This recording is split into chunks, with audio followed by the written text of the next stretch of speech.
জেলা প্রশাসক কিংবা প্রশাসনের কর্মকর্তাদেরকে খবরদারি করার অধিকার কিভাবে ডক্টর খালিদ দিতে পারে? আমি মনে করি বাংলাদেশে পশ্চিমাদের বিভিন্ন এজেন্ডা বাস্তবায়নের যে সুদূর প্রসারী মাস্টার প্ল্যান, তার অংশ হিসেবে এটা করা হচ্ছে। কারণ যখন এই দেশে সকল প্রকার কাফের মোশেক রামবাম নাস্তিকদের বিরুদ্ধে আলেম ওলামা খতিব এবং ইমামগণ বক্তব্য দিয়ে থাকেন, পাশাপাশি এলজিবিটি শরীয়ত বিরোধী যে কাজগুলো দেশে সরকারি পৃষ্ঠপোষকতায় করার চেষ্টা হয়, তার প্রতিবাদ প্রথমেই বিভিন্ন মসজিদের মিম্বর থেকে হয়ে থাকে। আমি মনে করি সেই যে এক সংগ্রাম, সামাজিক যে বিপ্লব ও সংগ্রাম ইমাম ও খতিবগণ করে যাচ্ছেন, সেখানে একটি শক্ত বাঁধ নির্মাণ করার চেষ্টা করছেন ডক্টর খালিদ। নাহমাদুহু ওয়া নুসাল্লি আলা রাসূলিহিল কারীম, আম্মা বা'দ।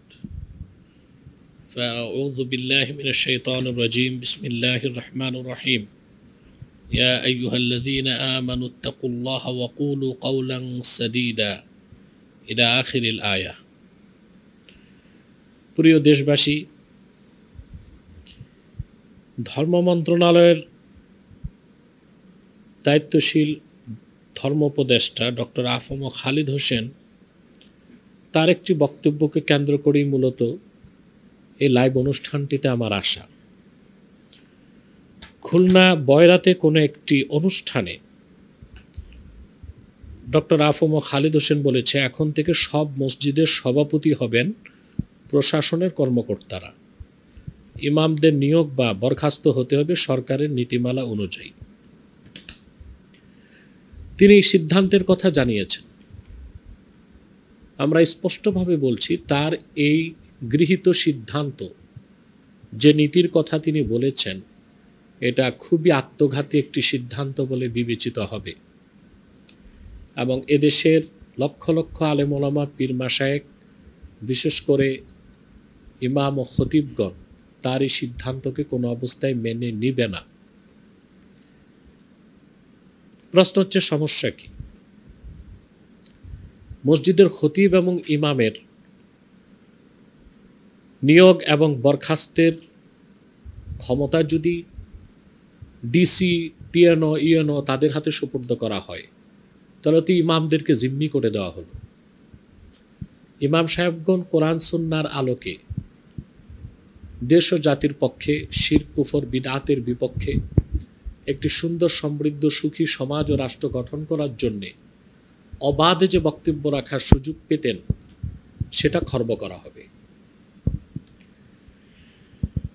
আমরা দেখেছি বিগত ফ্যাসিস্ট সরকার যখন ক্ষমতায় ছিল, তারা বিভিন্নভাবে চেয়েছিল যে মসজিদের ইমাম ও খতিবদেরকে নিয়ন্ত্রণ করা যায় কিনা, কিন্তু আলেম ওলামা, পীর মাশায়েখদের আন্দোলনের তোড়ে তাদের সেই সিদ্ধান্ত ভেসে যায়। কিন্তু আমরা অত্যন্ত দুঃখিত যে একজন আলেম ধর্ম উপদেষ্টা তিনি এমন একটি সিদ্ধান্ত নিতে যাচ্ছেন, যেটা এদেশের ইমাম ও খতিবদের জন্য অত্যন্ত সম্মানহানিকর একটি কাজ বলে গণ্য হবে। তখন ইমাম এবং খতিবগণ স্বাধীনভাবে বক্তব্য রাখার তাদের যে অধিকার, সেটা হারিয়ে ফেলবেন। ইমাম ও খতিবদের উপর খবরদারি করবে জেলা প্রশাসক, টিএনও কিংবা ইউএনও। আর আমরা এটা জানি যে সিভিল প্রশাসন যখন যে সরকার ক্ষমতায় থাকে, সেই সরকার কর্তৃক নিয়ন্ত্রিত হয়। সেই সরকারের এজেন্ডাগুলো বাস্তবায়ন করাই ডিসিএসপি, টিএনও, ইউএনও তাদের কাজ হয়। অতএব দেখা যাবে যে ইসলাম বিরোধী, শরিয়া বিরোধী কোনো কাজ যদি কোনো সরকার গ্রহণ করে, ইমাম ও খতিবগণ দলিল ভিত্তিক যৌক্তিক প্রতিবাদ করার যে সুযোগ, সেটা হারিয়ে ফেলবেন। কারণ তাদের উপর তখন খবরদারি করবে জেলা প্রশাসক, টিএনও এবং ইএনও। অতএব এটি একটি আত্মঘাতী সিদ্ধান্ত। আমি অনুরোধ করব ডক্টর খালিদকে অত্যন্ত দ্রুত সময়ে এরকম আত্মঘাতী সিদ্ধান্ত থেকে তিনি ফিরে আসবেন। কারণ এটা কোনো অবস্থায় এদেশের আলেম ওলামা, পীর মাশায়েখ, মসজিদের ইমাম ও খতিবগণ গ্রহণ করবে না। দ্বিতীয় হচ্ছে ইমামদেরকে ভাতা দেবার যে বিষয়, এটা হচ্ছে যদি সরকারের পক্ষ থেকে ইমাম খতিবদেরকে উপযুক্ত সম্মানী বা ভাতা দেয়া হয়, তারপরও মসজিদের সভাপতি, প্রশাসনের কর্মকর্তাদেরকে দেওয়ার কোনো সুযোগ নেই। আর যেখানে ইমাম ও খতিবদেরকে কোনো ভাতা দেওয়া হচ্ছে না, কোনো বেতন দেওয়া হচ্ছে না ইমামতির জন্যে, বরং এলাকার দিনদার মুসলমানগণ তাদের চাঁদার মাধ্যমে ইমাম ও মুয়াজ্জিনের বেতন দিয়ে থাকে, সেখানে জেলা প্রশাসক কিংবা প্রশাসনের কর্মকর্তাদেরকে খবরদারি করার অধিকার কিভাবে ডক্টর খালিদ দিতে পারেন? এটা হতেই পারে না। অতএব আমি মনে করি বাংলাদেশে পশ্চিমাদের বিভিন্ন এজেন্ডা বাস্তবায়নের যে সুদূর প্রসারী মাস্টার প্ল্যান, তার অংশ হিসেবে এটা করা হচ্ছে।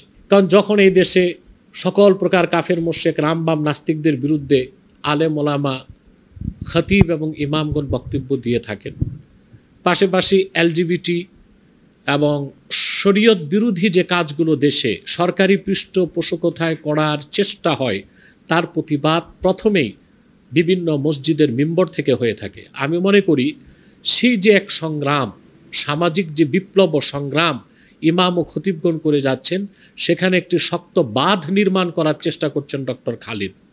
অতএব এটা বাংলাদেশের সমাজ ও রাষ্ট্রের জন্য ভবিষ্যতে একটি হুমকি হবে। সম্মানিত ইমাম ও খতিবদেরকে এভাবে প্রশাসনের কাছে জিম্মি করে দেওয়াটা এটা চরম ধৃষ্টতাপূর্ণ একটি কাজ বলে গণ্য হবে। আমি তাহরিকে খাতমে নবুওয়াত বাংলাদেশের পক্ষ থেকে এবং আব্বাসী মঞ্জিল জুনপুর দরবার শরীফের পক্ষ থেকে সম্মানিত উপদেষ্টাকে বলবো বিষয়টি তিনি বিবেচনায় আনবেন, নতুবা তার এরকম সিদ্ধান্ত বা নীতি কোনো অবস্থায় বাংলাদেশে বাস্তবায়ন করতে দেওয়া যাবে না। আমি তাকে অনুরোধ করব, বাংলাদেশে কিছু সংস্থা ফাউন্ডেশন ইমাম ও খতিবদের পক্ষে কাজ করে যাচ্ছে, বিশেষ করে শানে সাহাবা জাতীয় খতিব ফাউন্ডেশন কাজ করে যাচ্ছে। এই ফাউন্ডেশনের সাথে আরও কিছু নন গভর্নমেন্ট অর্গানাইজেশন যেগুলো আছে ইমাম ও খতিবদের পক্ষে কাজ করে, তাদেরকে নিয়ে সংলাপের মাধ্যমে যৌক্তিকভাবে সিদ্ধান্ত নিয়েই যদি কিছু করে ধর্ম মন্ত্রণালয়, সেটাই ইতিবাচক কাজ বলে গণ্য হবে। আল্লাহ আমাদেরকে হেদায়েত দান করুন। ওয়াখির দাওয়ানা আনিল হামদুলিল্লাহি রাব্বিল আলামিন।